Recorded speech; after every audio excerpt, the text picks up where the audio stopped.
Em, oke ya, kita maju.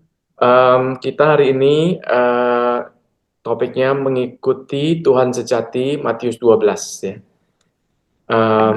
Saya akan membuka dalam doa, nanti lalu saya serahkan ke Pak Wilson seperti biasa ya. Baik, mari kita berdoa. Tuhan Yesus, terima kasih sudah kumpulkan kami hari ini untuk boleh bersama-sama melakukan PA dari Matius 12. Tuhan tolong buka hati kami, condongan hati kami kepada firman Tuhan, berikan kami hati yang lemah lembut supaya apa yang Tuhan ingin kami serap atau mengerti, boleh kami mengerti dengan baik, dan kami bisa ingat-ingat dan bisa menumbuhkan iman kami lebih mengenal Kristus lebih baik lagi. Tuhan pimpin dari awal sampai akhir, pimpin Pak Wilson, pimpin kami semua, supaya PA-nya bisa berjalan dengan baik. Kami serahkan dalam nama Yesus, kami berdoa. Amin. Baik, terima kasih Pak Michael. Selamat malam Bapak Ibu Saudara sekalian. Kita akan masuk ke dalam Matius 12 ya pada malam hari ini, mengikut Tuhan yang sejati. Eh, kita membaca di ayat pertama sampai ke 2. Pada waktu itu, Matius 12, pada waktu itu, pada hari Sabat, Yesus berjalan di ladang gandum. Karena lapar, murid-muridnya memetik bulir gandum dan memakannya. Melihat itu, berkatalah orang Farisi kepadanya, "Lihatlah, murid-muridmu berbuat sesuatu yang tidak diperbolehkan pada hari Sabat." Nah, sekarang kita berhadapan dengan suatu situasi di mana terjadi konflik antara Yesus dengan orang Farisi. Soal apa? Soal hari Sabat. Nah, Bapak Ibu Saudara sekalian, konflik ini itu dipicu ketika murid-murid lapar, ya. Berjalan di ladang, kemudian mereka memetik gandum, dan itu sangat wajar ya, orang hari Sabat pun perlu makan, dan gandum itu boleh dipetik untuk dimakan. Tetapi memang orang Farisi dan ahli Taurat, tentunya di backing oleh ahli Taurat, menerapkan 39 larangan spesifik pada hari Sabat berdasarkan tafsiran mereka atas Taurat. Jadi mereka membuat aturan sendiri. Maksudnya kata mereka untuk menjaga agar hukum Sabat tidak dilanggar. Jadi untuk menjaga hukum Sabat tidak dilanggar, maka mereka menciptakan hukum-hukum kecil tambahan supaya hukum yang besar tidak dilanggar. Nah, ini kan menjadi suatu problem ya Bapak Ibu, oleh sebab kenapa tiba-tiba menjadi banyak peraturan begitu loh. Kan sudah jelas ingat dan kuduskan hari Sabat. Tetapi kenapa diciptakan peraturan sangat banyak? Kalau sedikit oke lah, tapi 39 ya. Jadi sampai spesifik, menabur nggak boleh, membajak tidak boleh, menuai tidak boleh, memilih beras tidak boleh, menggiling tidak boleh, termasuk memetik tidak boleh. Ya. Jadi apa faktanya sebetulnya? Kalau kita baca di hukum Musa di Ulangan 23 ayat 24 sampai 25, sebetulnya tidak ada larangannya, tidak ada larangan untuk makan, memetik gandum pada hari Sabat ya, kalau kita membaca misalnya ya. Jadi itu adalah aturan yang dibuat oleh orang Farisi sendiri dan ahli Taurat. Apabila engkau melalui kebun anggur sesamamu, engkau boleh makan buah anggur sepuas hatimu, tapi tidak boleh kau masukkan dalam bungkusanmu. Jadi nggak boleh take away. Ya, mesti makan on the spot begitu, mesti makan di tempat. Apabila engkau melalui ladang gandum sesamamu yang belum dituai, engkau boleh memetik bulir-bulirnya dengan tangan. Tapi sabi tidak boleh kau ayunkan kepada gandum sesamamu itu. Ya berarti memang untuk kebutuhan lapar, mengenyangkan atau mengisi perut dalam perjalanan boleh. Yang tidak boleh take away. Lalu itu jualan, itu tidak boleh. Itu kan keserakahan. Nah, murid-murid Yesus melakukan sesuatu yang diizinkan ya oleh Ulangan 23 ayat 24 sampai 25. Tapi orang Farisi mengatakan itu kurang safe begitu ya. Nanti dari memetik jadi bisa melanggar ini, melanggar itu, kita harus bikin pagar yang lebih ketat, begitu kan? Jadi memetik pun tidak boleh. Nah, saudara sekalian, kalau kita melihat uh, tuduhan orang Farisi itu adalah obsesi menjadi polisi Sabat ya, menyatakan kekuasaan mereka atas orang banyak. Jadi sebetulnya kalau kita perhatikan orang Farisi bukan peduli kepada hukum Tuhan. Kalau mereka sungguh peduli pada hukum Tuhan, mengasihi sesama, mereka tahu ini kan belum melanggar peraturan. Ya itu memang diizinkan oleh firman ya, kita no comment, begitu kan? Tetapi kenapa mereka sampai mengomentari apa yang diperbolehkan oleh firman? Karena this is about power, ya. Ini soal kuasa. Kami polisi, kami yang bilang boleh nggak boleh, ya. Nggak peduli apa kata Alkitab, kami yang tafsir. Orang biasa tahu apa soal Alkitab begitu kan? Kami orang Farisi, ahli Taurat, dan imam kepala, imam-imam itu expert. Nah, jadi orang biasa dengar saja kami. Kalau kami bilang salah tuh salah.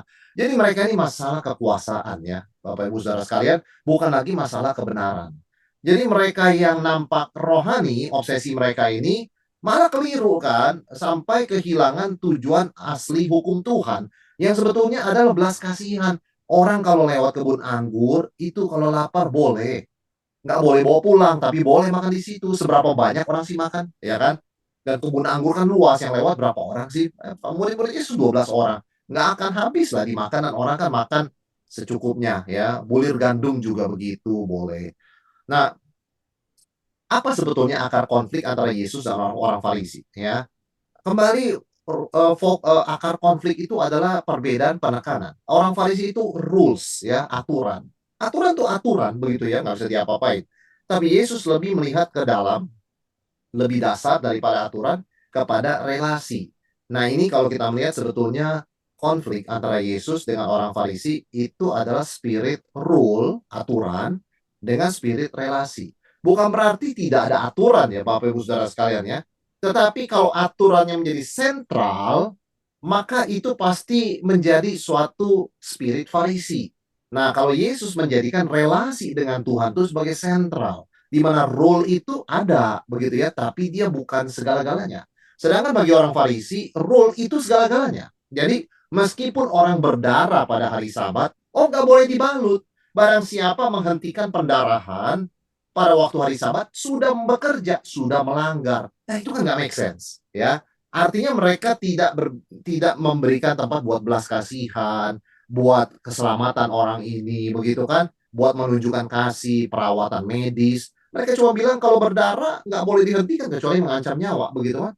Saudara, berdarah yang tidak diobati kan mengancam nyawa, begitu ya. Jadi ini perbedaan spiritnya. Sebab itu dalam agama, dalam konsep agama orang Farisi, ya tidak ada tempat buat belas kasihan, hanya ada rule, begitu ya, salah atau benar, begitu kan? Tidak ada bisa melihat belas kasihan. Jadi misalnya apa cirinya? Fokus kepada detail peraturan dan interpretasi hukum. Kalau mau memberikan kepada pengemis, itu tangan kita harus uh, telapak tangannya ngadep ke atas, berarti kita nggak bekerja. Kalau kita memberikan dengan cara telapak tangan kita ke bawah, berarti kita bekerja. Nah, kenapa sampai detail begitu? Ya, jadi kalau saya itu memberi kepada pengemis dengan telapak tangan ngadep ke atas, saya nggak bekerja. Tapi kalau saya memberi kepada pengemis di hari Sabat dengan telapak tangan ngadep ke bawah, saya bekerja. Nah, itu agama agama rule ya, saudara sekalian ya. Yang dijadikan ukuran tuh ketaatan eksternal. Ya kalian gimana nih hari Sabat nih? Gimana tingkah lakunya? Ada yang dilanggar atau enggak gitu ya? Checklist. Dan memang kecenderungan spirit legalisme ini kita sebut ya, rule begitu kan, memang membuat aturan tambahan seolah-olah sebagai pagar di sekitar hukum ya untuk mencegah pelanggaran. Wah, hukum Sabat ini bagus nih Tuhan bikin supaya lebih aman, kita bikin aturan-aturan kecilnya supaya hukum Sabat ini tidak dilanggar. Kok jadi rule ya, jadi pusat ya? Yesus kan bilang Sabat diciptakan untuk manusia. Kalau bilang begitu harusnya Tuhan dan manusia jadi center, bukan hukum Sabatnya, begitu kan? Tapi seolah-olah mereka membuat manusia diciptakan untuk sahabat. Aturannya jadi pusat ya. Dan memang mereka lebih mementingkan don'ts, jangan, jangan gini, jangan gitu, daripada why, mengapa aturan itu ada. Jadi mereka tidak dengan sabar menjelaskan soal aturan, mereka lebih kepada pokoknya ini nggak boleh dilanggar ya. Mereka jadi polisinya gitu ya, lebih kepada don'ts ya. Dan akhirnya agama rule ini menciptakan ranking siapa paling mematuhi detail aturan ya, menciptakan farisi saudara sekalian. Jadi orang yang menilai kerohanian, ranking kerohanian berdasarkan aturan, begitu kan? Nah, ini akhirnya berakhir pada kesombongan spiritual dan kecenderungan menghakimi. Ini satu paket. Ya. Nah, kalau saudara perhatikan pengajaran Yesus, termasuk waktu kita bahas khotbah di bukit, itu kan menyentuh semua ini. Ya, Yesus tuh berbicara mengenai inti dari agamanya orang Farisi yang memang adalah terobsesi dengan rule karena mereka memang terobsesi dengan power sebetulnya, bukan love ya. Bukan love saudara sekalian, tapi rule and power begitu kan. Rule itu toolnya, alatnya. Power itu memang motivasinya. Berbeda dengan Yesus yang memang menjadikan relasi dengan Tuhan, relasi dengan sesama sebagai center. Ini yang Yesus ajarkan berbeda. Ya, fokusnya bukan pada rule, meskipun rule ada dan jangan dilanggar, tapi lebih dari rule, yaitu kepada relasi antara Allah dan sesama manusia. Ya, jadi kalau menafsirkan hukum boleh atau nggak boleh, itu kembali ke tujuan aslinya. Orang Farisi misalnya memperdebatkan boleh cerai atau tidak, begitu ya.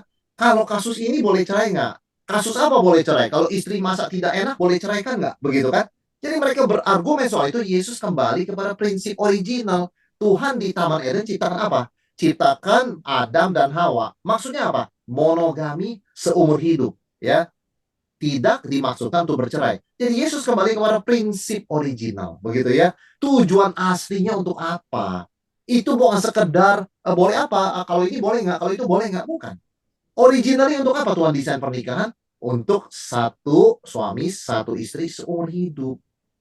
Nah itu loh saudara sekalian. Jadi meskipun yang dipraktekkan zaman Yesus dan sebelumnya adalah poligami, tapi Yesus kan bukan sekedar mengatakan itu nggak boleh. Yesus kembali ke prinsip awal. Desain Tuhan itu apa awalnya? Monogami. Ya, satu pria, satu wanita, seumur hidup. Jangan bercerai, kan begitu kira-kira ya. Nah, saudara sekalian, tentu apa yang Yesus ajarkan dalam berfokus pada relasi ini lebih melihat kepada motivasi. Bukan sekedar kepada daftar aturan, mana yang kamu langgar, mana kamu nggak langgar, begitu kan. Tapi lebih kepada why, begitu ya. Why you do it, why you don't do it, begitu kan. Ya, itu kan motivasi, saudara sekalian. Ya. Sehingga nampak sekali di dalam ajaran Yesus dan prakteknya sendiri, pelayanan sendiri, Yesus sangat mengutamakan mercy, belas kasihan ya, justice ya, and faithfulness. Nah, buat orang Farisi ini nggak bernilai ya. Apa itu belas kasihan? Nah, itu kan emosional ya, abstrak. Keadilan, nah itu orang masing-masing punya konsep keadilan. Kesetiaan. Jadi buat mereka hal-hal begini tidak penting. Buat orang Farisi yang penting kamu taat pada rules secara tingkah laku atau tidak. Buat Yesus, ya rule itu penting, tapi ada yang lebih penting, hati kita. Dan itu hati motivasi kita apa? Apakah ada belas kasihan, keadilan, dan kesetiaan? Nah, ini berbeda sekali. Dua macam agama yang berbeda. Sama-sama berdasarkan kita perjanjian lama. Tapi spiritnya beda apa yang dibawa oleh Yesus. Karena fokusnya pada relasi dengan Tuhan. Nah, akibatnya juga produknya lain. Apa yang Yesus ajar ini menghasilkan kebebasan spiritual, sukacita, dan pelayanan kepada sesama. Maka Yesus mengatakan, kok beban yang kutaruh kepada pengikutku itu ringan. Sedangkan orang Farisi menaruh beban yang berat, ya mereka sendiri nggak bisa pikul. Iya kan? Nah itu berbeda saudara sekalian. Jadi kalau orang mengikut Tuhan Yesus sebagai murid, itu kalau mengerti apa inti ajaran Yesus pasti ringan. Ya, bukan berarti nggak ada kesulitan, tapi pasti merasa tidak ada beban berat begitu loh. Seperti mengikut dengan spirit Farisi, begitu kan? Pasti ada semacam keringanan, ada semacam, ya ada beban, memang ada tanggung jawab, tetapi kita lakukan dengan sukacita, ya kita merasa free, bukan terkekang, dan kita bebas melayani sesama.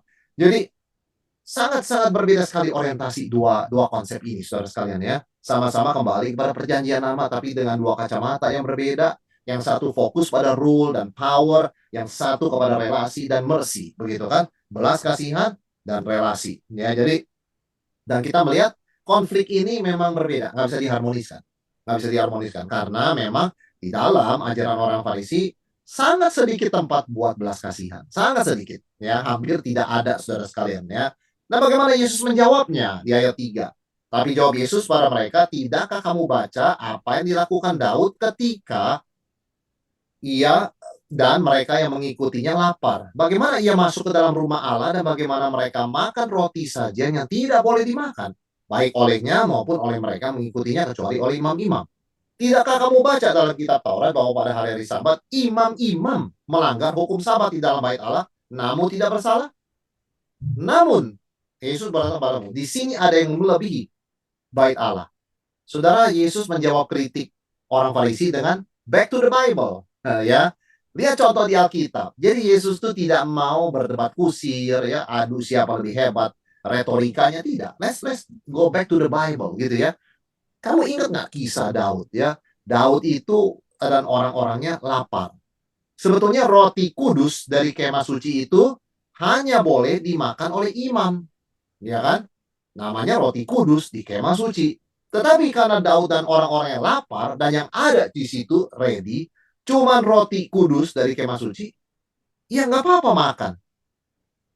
Nah, Daud yang diurapi Allah diizinkan melanggar aturan ritual. Ini kan bukan soal moral ya, mencuri atau tidak, membunuh atau tidak. Ini kan masalah roti ini buat siapa Tuhan maksudkan? Buat imam. Iya.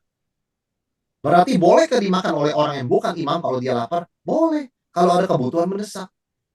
Nah, kalau Daud boleh dan nggak ada orang Farisi mempersalahkan Daud, nggak mungkin mereka berani. Lah ini sekarang Yesus kan anak Daud, Mesias. Kenapa dia disalahkan? Orang-orang pengikut Daud tidak disalahkan tuh makan roti kudus. Ya, kenapa pengikut-pengikut anak Daud, yaitu murid-murid Yesus, disalahkan? Nah, itu satu, saudara sekalian ya. Kemudian di sini Yesus menegaskan, ya saya dengan Daud sama, begitu ya. Pemimpin yang diurapi, yang menghadapi penolakan. Tetapi yang kedua lebih menarik, Yesus ambil contoh para imam. Apa yang dikatakan hari Sabat? Tidak boleh bekerja. Oke, siapa yang kerja, siapa yang pelayanan? Para imam. Itu nggak apa-apa kata Yesus. Misalnya para hamba Tuhan berkhotbah, kita harus ingat dan kuduskan hari Sabat. Kita itu harus istirahat. Jangan terus kerja karena Tuhan menciptakan hari ketujuh untuk kita beristirahat. Kita tiru teladan Tuhan. Tapi mana ada hamba Tuhan yang istirahat hari Minggu? Nggak ada. Dan nggak ada yang mempersalahkan. Itu luar biasa kalimat Yesus. Para imam melayani hari Minggu, hari Sabat, begitu ya. Semua orang nggak boleh kerja, tapi imam kerja nggak ada masalah. Karena dia pelayanan. Loh, imam melakukan pekerjaan paling berat pada hari Sabat. Menyembelih hewan, membakar korban, mengangkat roti sajian. Nggak ada yang kritik tuh. Apa bukan mereka melanggar hukum Sabat? Oh iya, tapi kan imam perkecualian, Pak. Nah, kita mengakui ada perkecualian. Itu kan kira-kira poin Yesus kan? Mereka diperbolehkan tanda kutip melanggar Sabat untuk melayani bait Allah. Apa mereka merampok orang, membunuh orang, berzina, mencuri, berbohong? Tidak. Tidak ada hal moral yang dilanggar. Mencuri uang persembahan? Tidak. Mereka cuma bekerja. Karena memang harus ada yang kerja. Saudara, kasih dan belas kasihan itu intinya Yesus katakan lebih utama dari ritual keagamaan. Kita mesti bedakan moral dan ritual. Moral, yes. Hitam putih, benar salah itu jelas. Ya. Kalau ritual, ada aturan. Tapi jangan jadikan itu everything. Itu aja ya. Kita mesti bedakan dua macam. Bukan berarti kita katakan ritual nggak penting. Ya kan? Dalam ibadah kita ada liturgi. Adalah baik kita ikuti semua itu. Ya. Tetapi jangan dijadikan itu sebagai ukuran menilai orang, merankingkan orang. Begitu ya. Ini gimana nih waktu ucapan Iman Rasul ini nggak kedengeran suaranya misalnya gitu kan, ini kelas rendah nih kerohaniannya, jangan, itu kan ritual saudara sekalian ya, memang seharusnya kita ikuti tapi kan itu ada ruang buat variasi ya, perbedaan ya. Nah itu sih katakan kita mesti membedakan ritual dan moral. Kalau kita jadikan satu, nggak ada tempat buat belas kasihan, nggak ada tempat buat kasih, yang ada cuma penghakiman, kesombongan rohani, kemunafikan, dan superioritas. Dan ini berlawanan dengan nilai-nilai kerajaan Allah, yang adalah kasih, belas kasihan, kerendahan hati, ya, dan saling melayani, begitu kan? Jadi poin Yesus adalah aturan itu ada untuk melayani manusia, bukan sebaliknya, ya. Dan yang penting bukan sekedar mentaati aturan, tapi memahami tujuan dan prinsip di baliknya. Kenapa Tuhan adakan aturan hari Sabat? Tuhan bisa kerja nonstop, nggak terbatas. Kenapa Tuhan beristirahat hari ketujuh? What's the point? Begitu kan ya? Apa poinnya? Nah itu kan orang belajar prinsip. Jadi kalau orang belajar prinsip, dia punya pengertian, dia melihat relasi Allah, manusia, ciptaan, ya, tujuan Allah. Nah dia nggak akan menjadi seorang yang terlalu terobsesi dengan aturan. Meskipun aturan penting, bukan itu sentralnya, saudara sekalian. Ya, Nah, kemudian kita melihat Yesus mempertegas, oke, kalian mengakui Daud boleh melanggar. Ya, kalian mengakui imam-imam tanda kutip diperbolehkan melanggar. Ada sesuatu yang lebih besar dari bait Allah, yaitu Yesus, saudara sekalian. Ya, bait Allah hanya melambangkan kehadiran Allah, begitu ya. Tetapi sementara Yesus adalah kehadiran Allah yang sesungguhnya. Di mana penerimaan kalian? Di mana toleransi kalian? Ya, jadi dalam banyak hal, dalam bahasa yang simbolis, yang terselubung, Yesus menyampaikan dengan tegas bahwa dia adalah Mesias, dia bukan sekedar rabi, begitu, bukan sekedar guru. Dia setara dengan Daud, bahkan anak Daud, bahkan Mesias, begitu. Bahkan kehadiran Allah sendiri. Sesuatu yang lebih besar ada di sini. Ayat 6, aku berkata kepadamu, di sini ada yang melebihi bait Allah. Murid-murid Yesus seharusnya boleh makan pada hari Sabat. Karena mereka melayani Yesus yang lebih besar dari bait Allah. Nah, saudara, apa implikasinya Yesus lebih besar dari bait Allah? Yang pertama, implikasi dalam ibadah kita lihat tidak terbatas dalam tempat dan ritual, tapi pada relasi dengan Kristus. Kan Yesus mengatakan ya, akan tiba saatnya orang tidak akan menyembah Allah di bukit ini atau di Yerusalem. Tapi orang akan menyembah Allah dalam roh dan kebenaran. Itu kan hanya bisa lewat Yesus. Jadi implikasi ini penting sekali, saudara sekalian. Yesus lebih besar dari bait Allah, berarti dimanapun kita bisa menyembah Yesus. Kita bisa merasakan kehadiran Tuhan. Yang kedua, implikasinya adalah ketaatan. Akhirnya kita taat bukan demi aturan, ya. Bukan demi, oh ini aturan bait Allah, tapi respon kepada kasih Allah. Dan implikasi perkataan ini juga adalah prioritas. Fokuslah kepada pribadi Yesus di atas segala-galanya. Nah, ini sebetulnya poin-poin yang penting yang orang Farisi tidak nangkap, saudara sekalian. Jadi, Yesus mengatakan, jika memang kamu mengerti maksud firman ini, yang ku kehendaki ialah belas kasihan dan bukan persembahan, tentu kamu tidak menghukum orang yang tidak bersalah. Memang tidak bersalah. Diperbolehkan kok memetik gandum. Jadi, kenapa mereka menghukum? Ya, itu karena mereka tidak ada cinta kasih, fokusnya pada rule, menciptakan rule, aturan-aturan tambahan, sampai tidak ada tempat buat cinta kasih. Ya. Ayat 8, karena anak manusia adalah Tuhan atas hari Sabat. Saudara sekalian, ini kalimat yang sangat strong dari Yesus ya. Tuhan atau Tuan atas hari Sabat, itu bukan manusia. Tuhan atas hari Sabat itu Tuhan ya. Jadi Yesus mengklaim keilahian di sini bahwa dia lebih besar dari bait Allah. Jelas. Itu klaim Yesus adalah Allah dan dia mengatakan anak manusia adalah Tuhan atas hari Sabat. Kemudian lanjut, masih pada hari Sabat ada peristiwa lagi. Setelah Yesus pergi dari sana, Yesus masuk ke rumah ibadat mereka, sinagog. Di situ ada seorang yang mati sebelah tangannya. Mereka bertanya kepadanya, bolehkah menyembuhkan orang pada hari Sabat? Maksud mereka ialah supaya dapat mempersalahkan dia. Ternyata Yesus masuk ke rumah ibadat atau sinagog, disiapkan jebakan dengan pertanyaan dan pilih orang yang sudah sakit, begitu kan? Yang tangannya mati sebelah kanannya, sebelah tangannya mati ya. Bolehkah menyembuhkan orang pada hari Sabat? Jadi kehadiran orang dengan tangan lumpuh itu bukan kebetulan. Dia memang diposisikan sebagai umpan supaya dapat mencari kesalahan Yesus. Luar biasa, saudara sekalian ya. Yesus mau melayani, mau memimpin pelayanan, mau beribadah di rumah ibadat, mau menyampaikan firman, ditunggu dengan jebakan.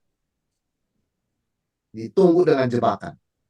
Jadi kalau orang Kristen seringkali berpikir, aduh, kita sudah niat melayani, kita sudah serahkan yang terbaik pada Tuhan, kita baik-baik ke gereja, kok kejadian begini? Sebetulnya tidak perlu heran, ya. Yesus pun apa niatnya tidak murni melayani Tuhan? Apa dia tujuan ke sinagog itu memang bukan tidak murni, bukannya murni, sangat murni, tapi dinantikan, disiapkan jebakan, ya. Pertanyaannya simpel, bolehkah menyembuhkan orang pada hari Sabat? Wah, ini jebakan yang luar biasa, saudara sekalian. Ya, jebakan yang luar biasa. Kenapa luar biasa? Oleh sebab kalau kita perhatikan, jika Yesus menjawab tidak boleh, oh berarti berkontradiksi ya sama ajaran tadi. Katanya belas kasihan. Mana belas kasihannya? Kok nggak boleh sembuhkan orang? Kalau menjawab ya, nah melanggar Taurat. Kan sudah dibilang tidak boleh bekerja pada hari Sabat. Menyembuhkan orang. Jangankan begitu. Orang berdarah pun tidak boleh menghentikan pendarahnya kalau hari Sabat. Karena itu hati-hati hari Sabat. Jangan loncat-loncat, jangan jalan, jangan pegang pisau. Taatlah hari Sabat. Jangan di dapur, jangan apa. Saudara, mereka seperti itu.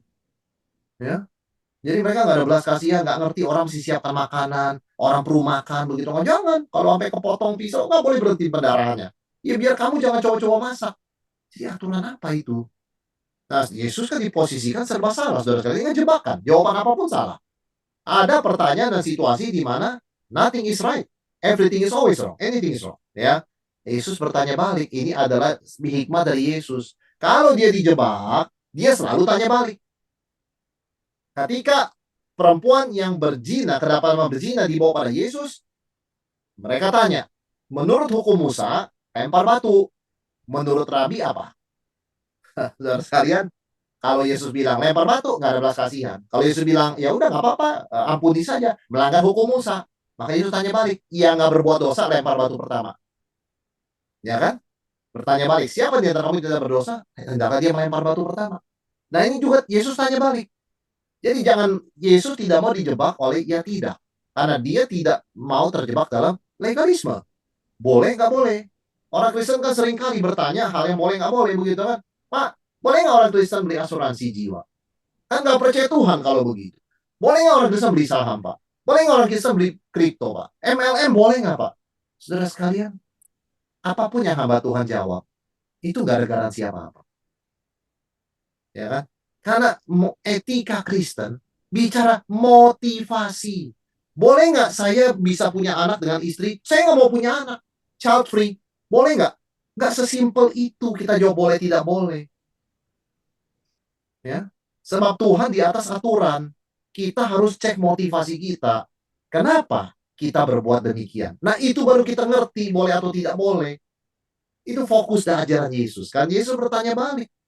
Siapa di antara kamu kalau dombanya itu jatuh pada lubang pada hari Sabat, tidak menangkap dan mengeluarkannya? Nah, simpel saudara sekalian ya. Kamu punya domba, properti kan? Wah, itu kalau jatuh pada hari Sabat gimana? Terjerembab dalam lubang, dia kecelakaan. Kamu angkat nggak? Atau bilang, oh nggak boleh. Kalau saya angkat, nanti kan kerja, begitu kan? Saudara, ini yang disebut Yesus menggunakan argumen a fortiori. Apa itu argumen a fortiori? Suatu cara bernalar, ya di mana jika sesuatu yang kecil atau lemah saja benar, maka sesuatu yang besar atau kuat itu pasti lebih benar. Kalau menolong domba saja boleh, masa menyembuhkan orang nggak boleh? Itu argumen a fortiori. Dalam Latin, saudara sekalian ya. Nah, argumentasi Yesus ini sampai dia harus menggunakan contoh yang gamblang ini adalah untuk menunjukkan inkonsistensi moral orang Farisi. Kok kamu menyelamatkan properti kamu, harta kamu, domba? Ini kan sesama manusia. Jadi gimana? Ya, aturan ini sudah tidak manusiawi lagi ya. Jadi polisi Sabat sudah tidak ada manusiawinya. Domba bahkan disayang. Orang yang sakit tidak dipedulikan. Oh, tidak boleh. Menyembuhkan tangan orang yang tangan sebelah tangannya mati itu nggak boleh. Itu melanggar hari Sabat. Tapi kalau domba, dia diam-diam. Jadi Yesus mengekspos ya. Sebetulnya kan orang Farisi maunya fokusnya kepada orang sakit tadi ya. Kalau sebelah tangannya satu tangannya itu mati gitu kan. Tapi Yesus langsung meluas begitu kan. Nah, kalian diam-diam kalau domba jatuh dalam lubang, tolong nggak hari Sabat? Ah, kita kan tahu sama tahu rahasia kalian. Tolong kan mereka nggak bisa jawab karena itu praktek umum saudara sekalian. Jadi Yesus bilang aja coba kita luaskan. Kamu konsisten nggak? Kalau domba kamu nggak tolong, manusia kamu nggak tolong, itu pun belum tentu benar. Domba dengan manusia kan beda. Tapi kalau domba kamu tolong, udah nggak ada excuse. Ya kan kira-kira begitu saudara sekalian. Jadi yang luar biasanya Yesus mengatakan ayat 12. Bukankah manusia jauh lebih berharga daripada domba? Karena itu boleh berbuat baik pada hari Sabat. Lalu kata Yesus kepada orang itu, ulurkanlah tanganmu, dan ia mengulurkannya, maka pulihlah tangannya itu dan menjadi sehat seperti tangan yang lain. Lalu keluarlah orang-orang Farisi dan bersekongkol untuk membunuh dia. Saudara, Yesus luar biasa. Ada momen dia menyembuhkan dengan memegang mata orang.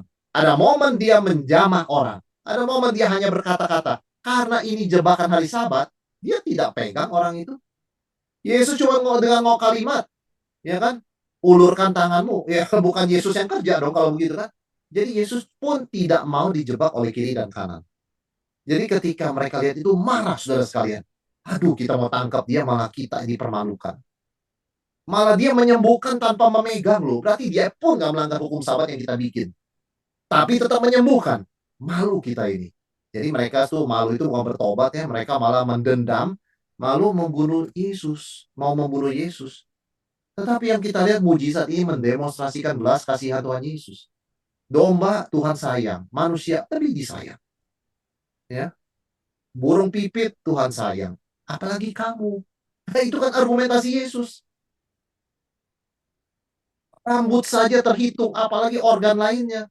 Rambut jatuh rontok 1-2 kita nggak pusing, nggak pernah kita hitung hilang berapa. Apalagi organ lainnya, matamu semua, apa Tuhan tidak peduli? Itu argumen a fortiori, saudara sekalian ya. Dan kita melihat kedua, hikmat Yesus. Bukan berarti Yesus main tabrak aturan mereka meskipun dia berhak. Ada timing Tuhan. Begitu kan ya? Bukan saatnya sekarang berkonfrontasi dengan orang-orang seperti ini. Jadi dia menyembuhkan tanpa memegang. Dan otoritas Yesus, kata saja cukup. Ulurkan tanganmu, sembuh. Luar biasa ya. Jadi ada begitu banyak hal didemonstrasikan Tuhan Yesus.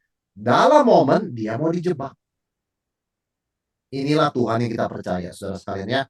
Jadi Tuhan kita penuh hikmat, penuh otoritas, dan yang paling penting penuh belas kasihan. Jadi seringkali kita pun kepada sesama lupa belas kasihan. Atau bahkan kepada diri kita, kita pun nggak belas kasihan. Tapi ingat Tuhan kita penuh belas kasihan kepada semua. Ya, kepada semua. Sampai kepada hewan pun, kepada ciptaan Tuhan penuh belas kasihan. Apalagi kepada kita, saudara sekalian. Ya, dan sekali lagi ya, reaksi orang Farisi ya begitu. Saudara sekalian ya, bukannya aduh kita salah ya. Kita ini teguran dari Tuhan enggak. Wah, kita salah strategi ya, kita cari cara untuk bisa membunuh Yesus. Saudara, reaksi Farisi ini menunjukkan paradoks yang mengerikan. Satu sisi mereka mengklaim membela kekudusannya. Kami bikin aturan Sabat karena kami care about holiness. We care about holiness. Ya. Jadi jangan salah ngerti. Kami peduli holiness satu sisi, ya. Sisi lain, ya, mereka yang mengkritik pelanggaran kecil terhadap Sabat justru menggunakan Sabat merencanakan kejahatan besar. Coba lihat kontradiksi daripada kegelapan hati manusia. Katanya tidak boleh memetik gandum hari Sabat. Katanya menyembuhkan orang nggak boleh. Merencanakan pembunuhan boleh nggak? Oh, boleh. Merencanakan pembunuhan boleh. Itulah kemunafikan mereka. Saudara sekalian, apa yang lebih jahat dari konspirasi? Yuk kita cari cara mematikan dia. Di hari Sabat. Apa yang lebih gelap dari itu? Kok urusan murid-murid petik gandum dipermasalahkan? Menyembuhkan orang hari Sabat dipermasalahkan. Mereka sendiri selamatkan dombanya. Tapi nggak ada masalah tuh. Mereka merencanakan pembunuhan Yesus pada hari Sabat.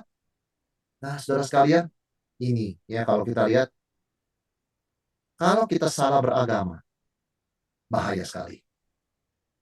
Kita salah bergereja, bahaya sekali. Orientasi rohani kita salah, is very dangerous. Karena menuntun pada darkness. Badannya masih di gereja, bacanya masih Alkitab, doanya masih Kristen, nyanyinya Kristen, tapi hatinya gelap. Gak ada belas kasihan, gak ada hikmat di sana, gak ada relasi dengan Tuhan dan sesama. Nah, ini membongkar motivasi yang sebenarnya. Ya, jadi sebetulnya orang Farisi bukan peduli soal kesalehan sih, tapi soal apa? Soal power. Kembali ke situ, saudara sekalian ya. It's about power sebetulnya. Nah, Yesus dengan kebenaran, hikmat, belas kasihannya mengancam sistem religius ini yang selama ini memberikan status dan kontrol kepada orang Farisi. Waduh, pengacau datang nih kata mereka. Kita sekarang ditelanjangi depan umum. Ya. Kita kelihatan sebagai orang yang sirik, iri hati, sok bener, munafik. What should we do ya kepada Yesus ini ya? Saudara sekalian, mereka tidak bertobat. Mereka malah merencanakan ya membunuh Yesus, melawan kehendak Allah dengan sengaja. Jadi mereka sudah marah, sudah malu begitu kan ya. mereka jengkel, mereka dendam ya. Jadi udah nggak ingat Tuhan tuh, nggak ada, jadi ateis tuh momen itu mereka. Mereka pemuka agama, katanya imam-imam ya memimpin di bait Allah, tapi mereka sebagai orang ateis itu. Ya, jadi ketika kekuasaan menjadi motivasi utama dalam agama, dan ini seringkali unconscious. Nggak ada orang berkata, saya di sini pelayanan karena kuasa. Nggak ada. Tapi namanya power dynamics is always unconscious. Betul ya? Jadi beberapa hal sering terjadi. Contohnya apa? Simptomnya, saudara sekalian. Tradisi manusia dianggap sama penting dengan perintah Tuhan. Bukannya tidak boleh kita memelihara tradisi. Boleh, saudara sekalian. Tetapi kalau ada orang sampai, waduh, emosi, ambisinya itu sangat-sangat too strong, too extreme untuk suatu tradisi, itu tanda tanya. Contoh misalnya, begitu ya. Eh, Dulu alat musik gereja cuman piano, kita khidmat sekali ibadahnya. Ya, saya sedih sekali sekarang melihat alat musik tradisional itu mana tidak ada lagi, begitu kan? Atau diganti dengan yang lain. Saudara, kita bisa mengerti ada orang prefer tradisional ya, single instrument. Itu sangat dimengerti.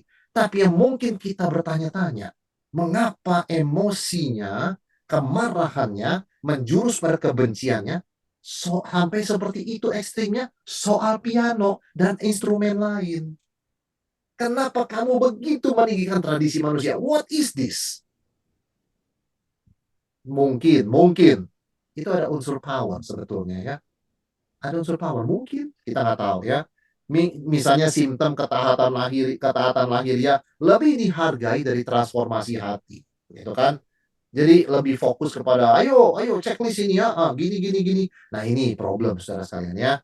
Detail kecil dari peraturan ditekankan, tapi prinsip-prinsip utamanya tidak diajarkan. Kita kan kalau tema khotbah kan keadilan, belas kasihan, kesetiaan, itu kan tema khotbah. Artinya prinsip besar, supaya kita jangan lupa apapun yang kita lakukan, prinsip motivasinya itu. Nah, kalau orang Farisi yang memang fokusnya adalah power and rule, begitu ya, mereka nggak pusing soal prinsip abstrak. Mereka lebih pusing bagaimana caranya ya supaya kita tidak melanggar. Bagaimana caranya supaya gini. Nah, itu problemnya. Saudara, kita mengerti kalau ini adalah seminar pajak. Bagaimana misalnya kita menghadapi korteks ya, apa yang kita mesti lakukan supaya nggak melanggar. Itu oke. Itu kan pajak memang aturan. Tapi kok dalam hidup rohani seperti itu kan salah spirit. Ya, lebih kepada bagaimana kita menyerupai Tuhan Yesus, mengikut Tuhan kita. That's the point kan sebetulnya. Nah, orang-orang yang mempertanyakan status quo sering kali dilabeli oleh orang Farisi sebagai pelanggar hukum atau troublemaker, persis seperti yang dialami Yesus. Yesus menyatakan kebenaran, ya kan? Tapi saat yang sama berarti kan mempertanyakan praktek yang mereka lakukan. Nah, mereka tidak mau berdiskusi, mereka tidak mau seperti Nikodemus datang cari Yesus malam-malam, begitu kan? Tuhan jelaskan kepada kami dong, kenapa Tuhan bisa punya logika seperti itu? Enggak. Mereka sudah cap Yesus itu troublemaker, mesti dilenyapkan. Nah, ini kan berarti power. You are about power. Nggak ada care about truth atau love, begitu kan? Tidak peduli soal kebenaran dan kasih.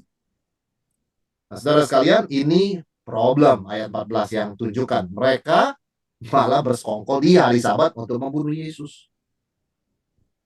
Apa Yesus lakukan? Yesus belum waktunya, ya. Maka Yesus mundur. Nah, tapi tetap menyembuhkan, begitu ya. Tetapi Yesus mengetahui maksud mereka lalu menyingkir dari sana. Banyak orang mengikuti Yesus dan dia menyembuhkan mereka semuanya. Jadi, ya, Yesus tidak mau ribut dengan mereka, tetapi the mission must go on. Ya, misi Tuhan harus berlanjut. Tapi ia dengan keras melarang memberitahukan siapa dia. Saudara, Yesus menghadapi ancaman dan penolakan eksplisit ya dari para pemimpin agama. Nah, Yesus mengundurkan diri, menyingkir dari sana bukan karena takut ya, tetapi karena waktunya belum tiba. Saat konfrontasi dengan kuasa kegelapan head to head belum sampai, ya. Jadi Yesus masih menghindar. Termasuk waktu Yohanes Pembaptis ditangkap, dia nggak ke sana. Buat apa hadapin Herodes? Nanti dia akan hadapi Herodes kok waktu penyalipan. Begitu kan? Tapi kan tidak pada waktu itu. My time hasn't come. Waktuku belum tiba. Nah, mundurnya Yesus malah semakin menyebabkan pekerjaan kerajaan Allah. Dikatakan menyembuhkan semua. Saudara bayangkan ya.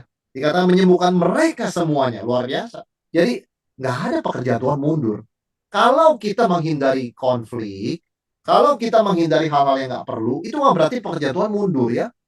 Malah pekerjaan Tuhan tuh maju dengan kita berbijaksana memilih mana yang perlu kita itu konflik, mana yang kita jangan. Dan mayoritas itu jangan. Hanya beberapa kita perlu konfrontasi. Jadi kata-kata semua itu ya bukan cuma orang ya yang hadir di situ, tapi total kesembuhan begitu loh. Nah, tapi di sini ada kalimat menarik ayat 16, mengapa Yesus melarang mereka memberitahukan siapa dia? Kenapa saudara sekalian? Karena ada konsep populer soal Mesias. Jadi kalau mereka main memberitahu, Mesias sudah datang, itu hanya mengkonfirmasi konsep yang salah.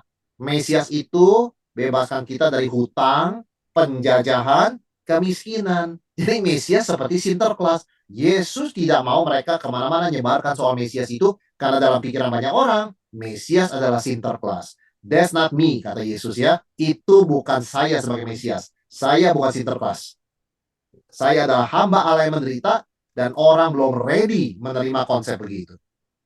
Yang penting adalah substansi, begitu ya. Mesias yang benar itu seperti apa? Itu paling penting. Gak usah sebar-sebarkan begitu, itu sensasi namanya, saudara sekalian ya. Jadi di sini Yesus menyatakan karakter yang rendah hati. Dia tidak mencari perhatian, ya. Gak apa-apa orang gak tahu, begitu kan? Gak usah dikasih tahu, begitu kan? Tetapi yang paling penting memang di sini menegaskan, kenapa Yesus bilang jangan kasih tahu? Misinya kan belum selesai. Dia perlu waktu untuk menggenapi rencananya. Setelah Yesus mati, bangkit, naik ke surga, baru beritakan Injil, Roh Kudus turun, begitu kan? Make it explicit. Nggak usah lagi implisit-implisit, begitu kan? Nama Yesus sebarkan kemana-mana, perdengarkan, dan barang siapa berseru kepada nama Tuhan akan diselamatkan. Nggak perlu menyembunyikan lagi sekarang.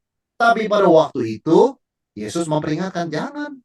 Meskipun orang nggak bisa nutup mulutnya. Sama seperti sekarang ya. Dikatakan dalam sebuah rapat misalnya ya. Ini rapat hanya di antara kita ya. Bocor juga saudara sekalian begitu kan. Misalnya di satu organisasi atau di satu perusahaan. Wah ini kita lagi rapat nih. Soal produk yang kita nggak boleh. Tetap bocor. Film ini, film Hollywood yang akan datang. Tentang apa waktu itu ya. Bocor juga. Jadi begitu di launching udah banyak yang nonton. Saudara sekalian. Jadi memang susah. Tetap saja orang membocorkan. Oh kita disembuhkan loh oleh Mesias. Namanya Yesus, nggak bisa terhindarkan. Tapi Yesus tetap mengingatkan, jangan. Lebih baik substansi daripada sensasi. Nggak perlu ya. Yang penting kamu mengerti siapa Mesias. Nah saudara sekalian, ayat 17, Matius menegaskan, kenapa semua ini terjadi? Dia menyembuhkan orang. Supaya genaplah firman yang disampaikan oleh Nabi Yesaya. Lihatlah itu hambaku yang kupilih, yang kukasihi, kepadanya jiwaku berkenan. Aku akan menaruh rohku ke atasnya, dan ia akan memaklumkan hukum kepada bangsa-bangsa. Ia tidak akan berbantah, tidak akan berteriak, orang tidak akan mendengar suaranya di jalan-jalan, bulu yang terkulai patah tidak akan diputuskannya, sumbu yang pudar nyalanya tidak akan dipadamkannya, sampai ia menjadikan hukum itu menang. Dan padanya lah bangsa-bangsa akan berharap. Wah menarik saudara sekalian ya. Kalau kita lihat, hamba yang dipilih, pendekatannya apa menurut Yesaya? Tidak bertengkar, tidak berteriak. Jadi Yesus bilang, jangan cerita siapa-siapa. Dan ketika orang Farisi mau menangkap Yesus atau berkonspirasi membunuh dia, dia menghindar. Ya, jadi memang ini bukanlah tindakan takut, tapi menggenapi nubuat Yesaya tentang karakter Mesias, yaitu apa? Tidak suka berbantah, tidak suka teriak-teriak, tidak suka pamer. Ya, jadi sekali lagi bukan takut, tapi malah menggenapi nubuat Yesaya. Jadi berbeda dari ekspektasi Mesias yang sebagai pemimpin perang. Ayo datang kepadaku, ya akulah panglima. Siap angkat senjata, bawa pimpinanku, panji-panjiku. Nggak ada, Yesus bukan Mesias macam begitu. Dia tidak memperdengarkan suaranya. Yang tahu ya tahu, yang nggak tahu ya nggak tahu. Jadi pendekatan Yesus adalah mengundang, ya. Dia tidak berbantah, tidak berteriak, tidak akan memperdengarkan, orang tidak akan mendengar suaranya di jalan, saudara sekalian. Nah, bagaimana dengan kepada orang yang lemah? Saudara, kalau Mesias populer, militer, kamu lemah, sana pergi, nggak qualified jadi pengikut saya. Kamu setengah-setengah begini, out, begitu kan? Kalau Yesus bagaimana kepada Yohanes Pembaptis yang ragu-ragu? Wah, bulu yang patah tidak akan diputuskannya. Sabar sekali. Yesus itu memegang jiwa orang yang ragu dan rapuh itu dengan penuh cinta kasih dan kehati-hatian. Dia tidak lempar mengatakan percuma, gak usah jadi ikut saya lah. Jiwa kayak begitu lemah. Enggak. Yesus sangat gentle, sangat merciful, sangat loving kepada orang yang lemah. Yang bulu, yang patah terkulai. Tidak diputuskannya. Ya, memperhatikan yang dianggap tidak berharga. Saudara sekalian, Mesias populer yang konsepnya itu panglima perang yang hebat. Oh, kalau kamu nggak bisa kontribusi apa-apa, keluar ke sana. Nggak usah ikut saya. Saya nggak perlu orang seperti ini. Nggak begitu Tuhan Yesus. Dia bukan Mesias macam begitu. Justru orang yang paling tidak diperhatikan, orang lumpuh, wanita berdosa, pemungut cukai, macam-macam orang seperti itu. Orang kerasukan setan yang nggak ada orang mau dekat, malah dia samperin. Orang kusta juga demikian. Dan Yesus adalah menghidupkan iman. Bulu patah terkulai tidak diputuskan, sumbu yang pudar nyalanya tidak akan dipadamkannya. Saudara, sumbu pudar itu artinya ya down ya imannya ya. Mungkin ada krisis, ada kesulitan, sakit nggak sembuh, orang yang dikasih meninggal, doa nggak dijawab. Orang kan bisa menjadi lemah iman. Ya kan, Yesus bukan mendekati berkata, mana imanmu? Begitu saja sudah lemah. Nggak begitu. Sumbu yang pudar sudah hampir mati, dijaga oleh Tuhan Yesus supaya jangan sampai mati. Dia tidak menghina, saudara sekalian. Kecil amat nyalanya. Bukan begitu. Mesias kita bukan begitu. Itu Mesias lain, saudara sekalian ya. Itu Mesias populer. Memberi kesempatan kedua dan menghidupkan pengharapan. Supaya tujuannya apa sih, saudara sekalian? Hingga hukum atau keadilan. Ya, itu menang. Jadi kelembutan itu strategi Tuhannya bukan kelemahan. Bukan kelemahan Tuhan, bukan takutnya Tuhan, tapi itu adalah strategi hikmat Tuhan ya. Di sini kita belajar Tuhan menang melalui kasih, bukan paksa ya, intimidasi, menghina yang lemah, putuskan yang sudah terkulai, padamkan yang sudah redup. Enggak begitu. Tuhan justru dengan lemah lembut jaga yang sudah mau terkulai, dia nggak dipatahkan, sumbu yang sudah pudar hampir mati tidak dipadamkannya, dia jaga semua, begitu kan dengan kasih dan kelembutan. Sampai akhirnya apa? Ada pemulihan total. Bukan dengan kekerasan ya, tapi menjadi pengharapan universal bangsa-bangsa, bukan hanya orang Yahudi. Saudara sekalian, dunia kita kan memang katanya orang begitu ya, berlaku hukum Darwin, begitu kan, social Darwin. Yang kuat survive, yang lemah mati. Begitu hanya tidak survive. Makan atau dimakan. Yesus nggak percaya pada begituan. Orang yang lemah, dia rawat. Dia rawat, saudara sekalian. Orang yang merasa dirinya bijak, nggak ngerti apa-apa. Orang anak-anak kecil yang nggak ngerti apa-apa, dinyatakan kebenarannya begitu indah sekali. Kan begitu. Ya Bapak, aku bersyukur Tuhan menyembunyikan semua kebenaran yang indah ini dari orang bijak, tapi menyatakannya kepada anak-anak kecil. Saudara, ini Mesias ya, ini Mesias kita. Mungkin selama ini sisi yang tidak kita terlalu perhatikan dari Yesus. Kita mungkin tetap melihat Yesus sebagai Mesias, sebagai warrior, begitu ya, sebagai panglima perang yang kalau kamu tidak qualified, kamu dikeluarkan dari tim. Ternyata Yesus bukan Mesias macam begitu. Dia Mesias yang sangat care dan memperhatikan semua orang, termasuk mereka yang hampir keluar, yang hampir lemah, begitu ya, yang hampir udah nggak bisa ikut Tuhan Yesus lagi. Itu juga jadi perhatian Yesus. Saudara sekalian, kemudian apa yang terjadi? Muncul satu peristiwa yang sangat-sangat frontal di sini, yaitu Yesus mengusir setan. Ini mujizat luar biasa. Mujizat luar biasa apa? Bukannya kita belum pernah baca Yesus mengusir setan ya, tetapi ini mujizat momen yang memicu konflik karena sudah ada usaha pembunuhan pada Yesus. Persekongkolan begitu ya. Saudara, mujizat penyembuhan ini membukakan realitas spiritual ya. Kalau kita lihat ada seorang yang kerasukan setan dibawa pada Yesus, kerasukan sampai dia buta dan bisu, tidak bisa lihat, tidak bisa ngomong. Yesus menyembuhkannya sehingga si bisu berkata dan bisa melihat. Si buta ini bisa melihat ya. Maka takjub orang banyak sampai berkata, iya ini agaknya anak Daud. Tapi ketika orang Farisi mendengarnya, mereka berkata dengan Beelzebul, penghulu setan, ia mengusir setan. Wah, saudara sekalian, mereka ini luar biasa ya. Ini kan bukti orang yang buta dan bisu bisa melihat dan bisa berbicara. Karena setannya diusir begitu kan. Nah, itu menciptakan polarisasi. Satu sisi, Orang berkata, iya ini agaknya anak Daud ya, atau mungkinkah ia anak Daud, begitu kan? Jadi memang kecenderungannya percaya, begitu loh. Karena menyembuhkan mata orang buta itu mujizat yang sebenarnya tidak ada ya di dalam sejarah kecuali sampai Yesus datang. Tapi orang Farisi punya versi lain. Oh, ya dia mengusir setan, tapi pakai kuasa setan. Wah, ini luar biasa saudara sekalian nih. Ini sekarang jadi dua pengertian yang sangat berlawanan ya. Orang Farisi tidak bicara fakta atau bukti, tetapi memainkan psikologis orang banyak. Kenapa saudara sekalian? Karena dengan mengatakan Yesus usir setan pakai kuasa setan, maka orang-orang diharapkan takut kepada Yesus. Oh, dia main magic loh. Dia ini okultisme loh. Dia kuasa gelap loh. Menggunakan Beelzebul untuk usir setan. Dan mereka juga tanpa sadar, dengan sadar, mau mendemonisasi Yesus. Ini orang pakai kuasa iblis, kita sebut apa? Antek-antek iblis. Nah, itu maksud mereka. Dengan mereka mendemonisasi, menjadikan Yesus sebagai iblis, lebih mudah didukung orang untuk membunuh Yesus. Kita ini membunuh iblis loh. Ini orang iblis loh ini, menggunakan kuasa iblis. Jangan sungkan, ayo kita habisi. Jadi mereka sudah siapkan plan untuk mematikan Yesus. Ya, jadi kesempatan mereka bertobat begitu karena faktanya Yesus mengusir setan, mereka gunakan untuk melanjutkan konspirasi mereka. Dan otomatis menurut mereka Yesus tidak mungkin Mesias.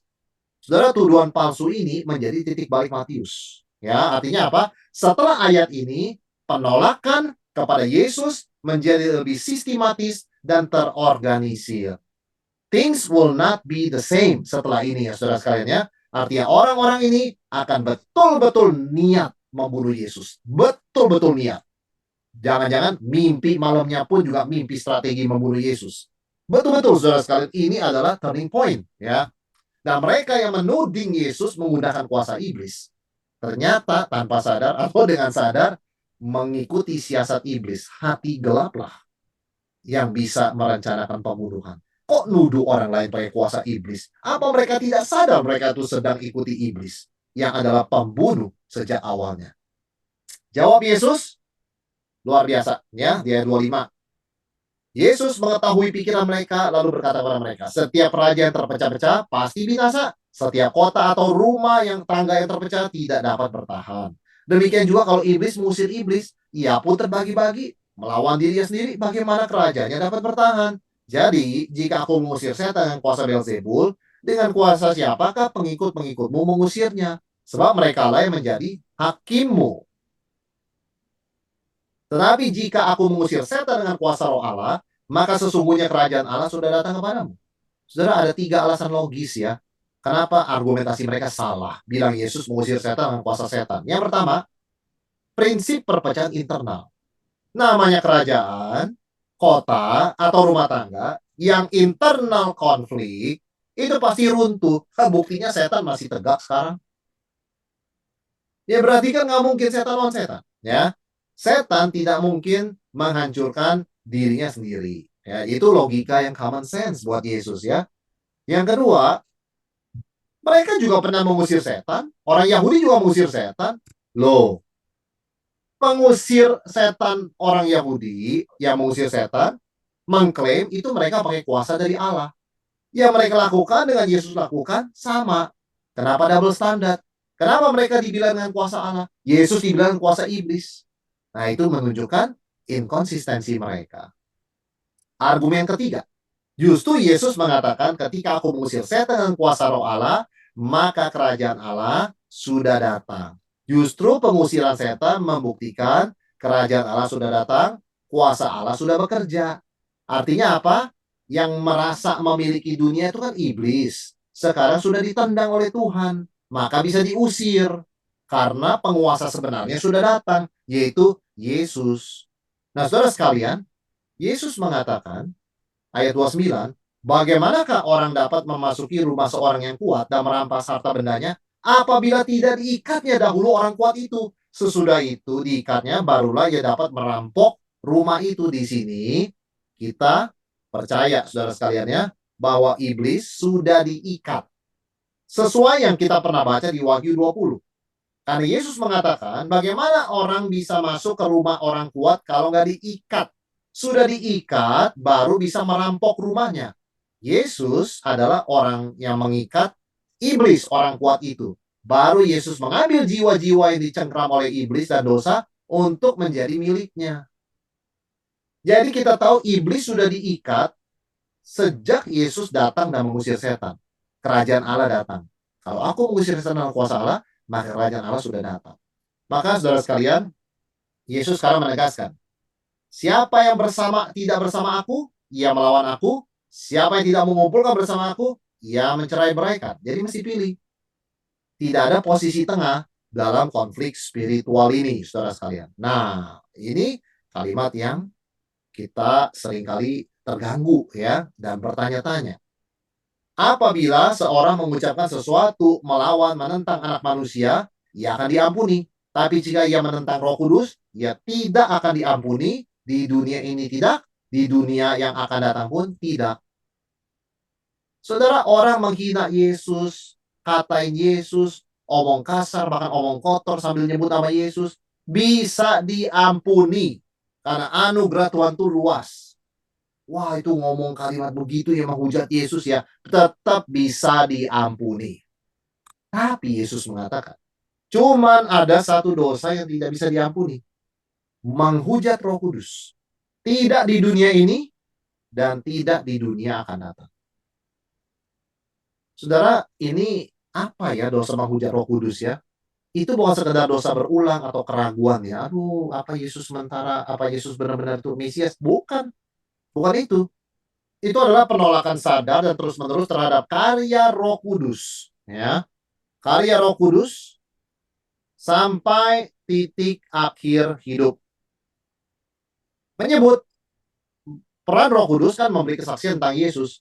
Nah, menyebut karya Roh Kudus sebagai karya iblis adalah penghujatan tertinggi.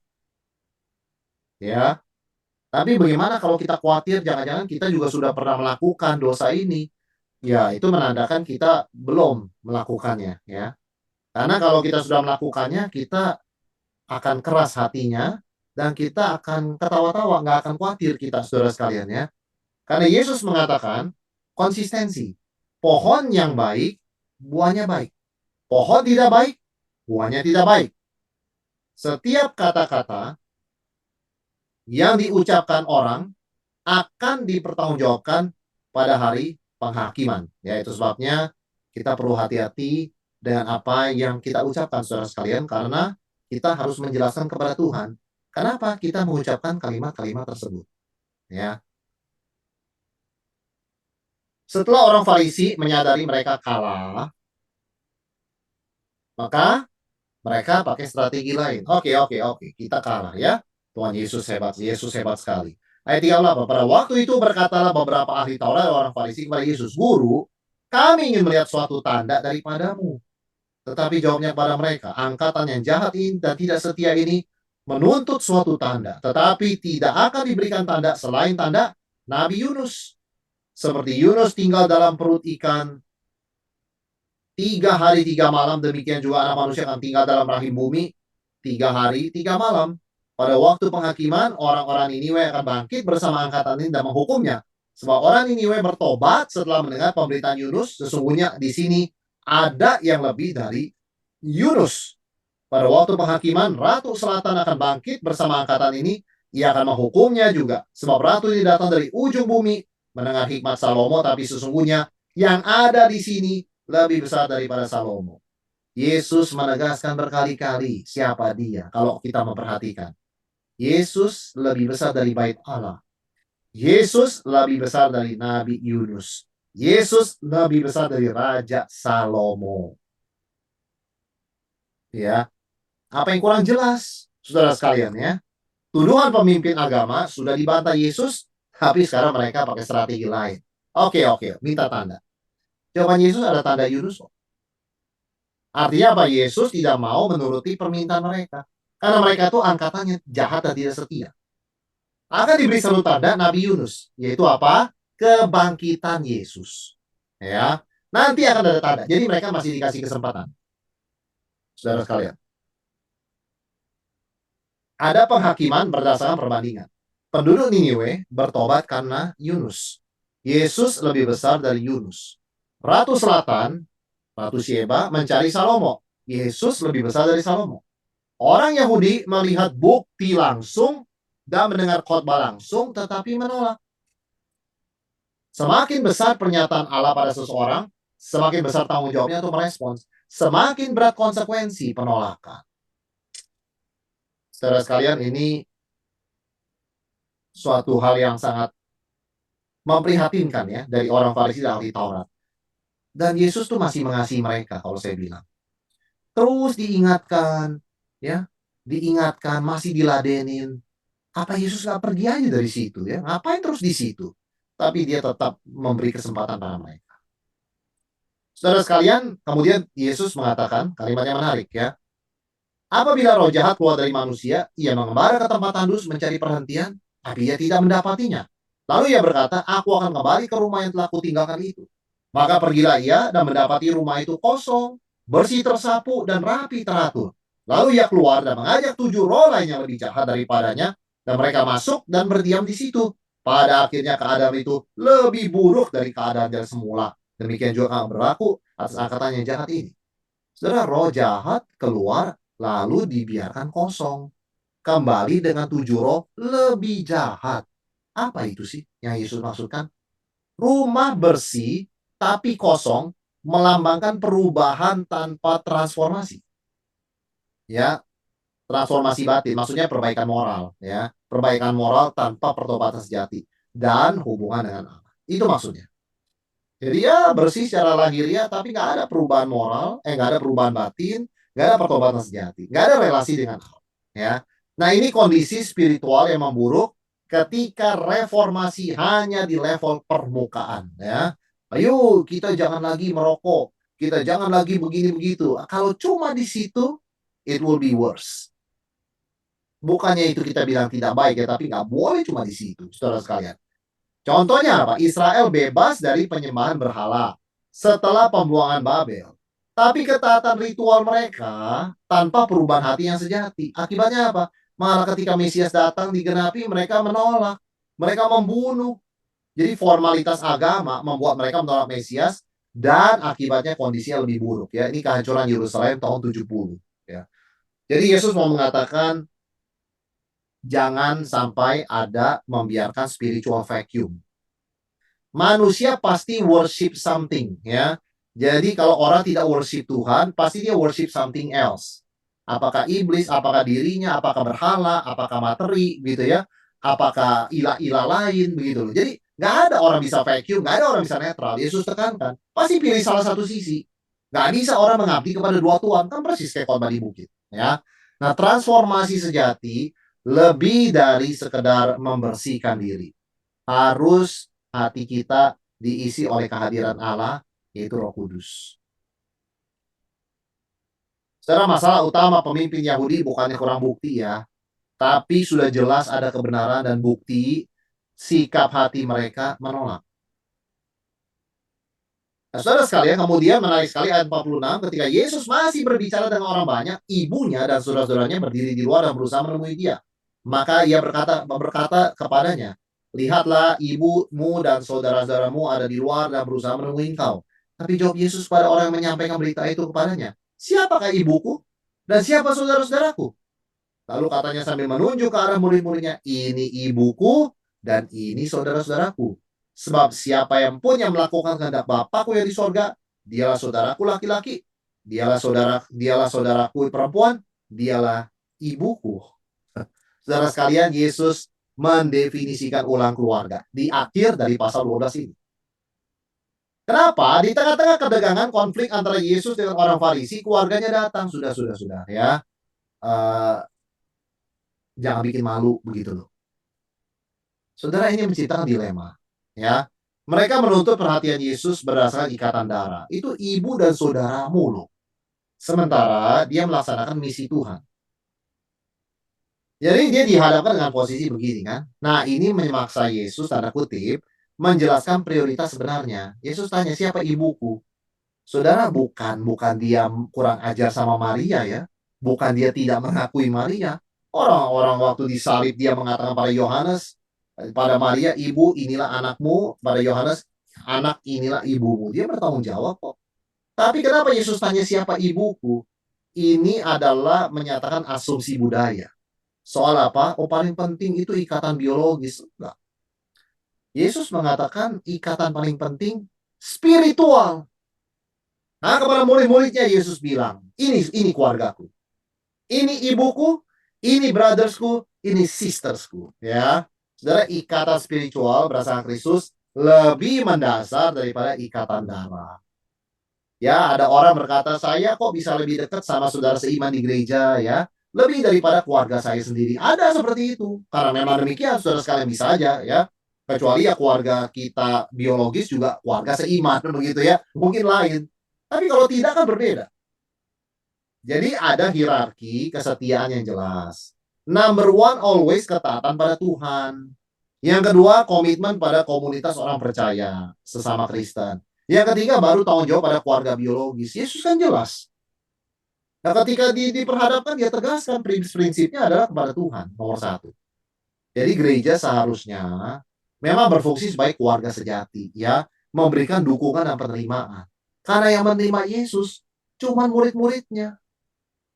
Yang sungguh-sungguh terima kan cuma murid-muridnya. Ibu dan saudara-saudaranya tidak terima dia. Orang Farisi tidak terima dia. Ahli Taurat tidak terima dia. Orang banyak ragu-ragu. Ya, jadi betul-betul kalau kita belajar dari murid-murid Yesus, yang bisa terima Yesus saat itu cuma murid-murid. Dan tentu orang-orang yang disembuhkan, dijamah, ya. Tetapi yang hadir itu murid-muridnya. Saudara, orang percaya harus bijak. Ya, kita sebenarnya mesti bijak menyeimbangkan tuntutan pelayanan dengan tanggung jawab keluarga. Jadi tidak ada maksud Yesus mengatakan begini, mengabaikan tanggung jawab keluarga. Dia sangat bertanggung jawab pada keluarga. Pada Maria, pada saudara-saudaranya. Tapi dia mau kita tuh jelas. What is number one? Ya. Jadi sebagai Tuhan sejati, apa yang kita bisa ikuti, saudara sekalian? Kita mengikuti Yesus. Ya. Sikap dan tindakannya. Yang pertama apa? Kita review ya. Relasi di atas ritual. Kita tidak mengatakan ritual tidak penting, tapi ada sesuatu yang lebih penting dari ritual, yaitu relasi. Mengikut Yesus bukan sekedar mentaati peraturan, tetapi aturan sabat dan sebagainya, tapi memahami hati Allah yang penuh belas kasihan. Kalau kita tidak bisa memahami hati Allah yang penuh belas kasihan, sementara kita ikuti semua aturan, something big is missing. Kita mesti kembali kepada spirit yang benar, saudara sekalian, ya, relasi di atas ritual. Yang kedua, kita melihat mengikut Tuhan yang sejati menuntut pengenalan yang mendalam. Seorang pengikut Yesus harus kenal siapa Yesus. Ya, ada banyak hal yang kita anggap besar dalam hidup ini, ya. Tapi Yesus always bigger than anything. Di sini dikatakan Yesus lebih besar dari Bait Allah, lebih besar dari Nabi Yunus, lebih besar dari Raja Salomo. Jadi apapun yang kita klaim sebagai big, great, remember, Jesus is bigger. Jesus is greater, ya. Apapun yang kita klaim sebagai indah dalam dunia ini, aduh indah sekali pemandangan di kota itu, saya pengen ke sana, good. But Jesus is more beautiful. Ya, itu namanya mengikut Tuhan Yesus.